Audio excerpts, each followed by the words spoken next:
अभी अभी एक न्यूज निकल के आ रही है कि रसिया और चाइना ने दोनों मिलकर पेट्रोलिंग शिप्स को जापान के बीचों बीच से गुजारा है, ठीक है, जो एक इंटरनेशनल बॉर्डर है, ठीक है। जापान ने यहाँ पास छूट दी है कि आप यहाँ से कमर्शियल शिप्स को ले जा सकते हो, क्योंकि यदि आपको अमेरिका में व्यापार करना है तो यहाँ से आपको सरलता पड़ेगी जाने के लिए।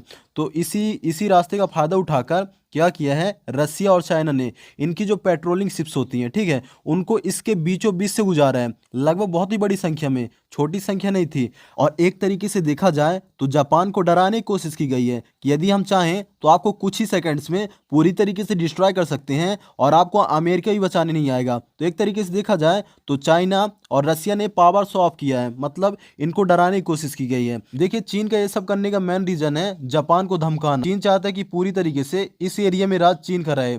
और धीरे धीरे देखा जाए तो जापान भी अपनी आर्मी बिल्ड कर रहा है, क्योंकि वर्ल्ड वार 2 से लेकर अभी तक जापान ने कोई अपनी आर्मी ने बिल्ड नहीं की है। पूरे तरीके से देखा जाए तो यूएसए पर निर्भर है, ठीक है, अमेरिका पर निर्भर है। और कभी भी यदि वार होती है तो इससे जापान को बहुत ही ज़्यादा लॉस होने वाला है। और दूसरा कारण ये भी है कि अभी एक जो महत्वपूर्ण ग्रुप है क्वाड, क्वाड का नाम है आपने बहुत ही सुना होगा। क्वाड में 4 देश शामिल हैं, अमेरिका, जापान, ऑस्ट्रेलिया और इंडिया, 4 देश शामिल हैं। और देखा जाए तो चीन के लिए बहुत ही बड़ा सरदर्द है, क्योंकि चारों देश चाहें तो इसको बहुत ही बुरी तरीके से हरेस कर सकते हैं, टारगेट कर सकते हैं।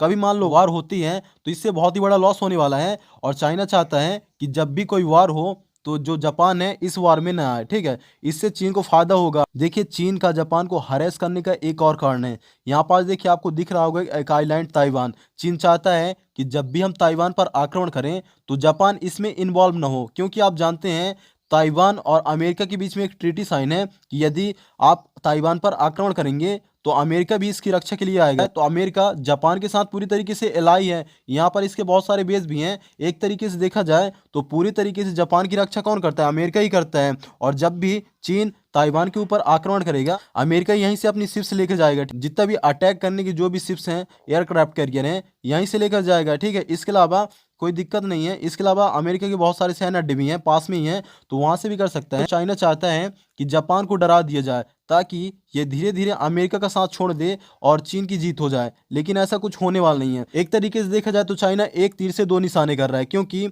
आप जानते हैं रूस जापान को दबाने की कोशिश करेगा तो जापान हमें प्रेशर करेगा कि ठीक है, आप हमको दबाने की कोशिश कर रहे हो तो हम इंडिया और अमेरिका के साथ मिलकर आपके ऊपर भी कुछ प्रेशर डालेंगे, मतलब युद्ध अभ्यास या पेट्रोलिंग कुछ भी करेंगे। इससे क्या होगा, अपने रशिया के साथ रिलेशन खराब होंगे और भारत का भी चाहेगा नहीं कि रशिया के साथ अपने रिलेशन खराब हो।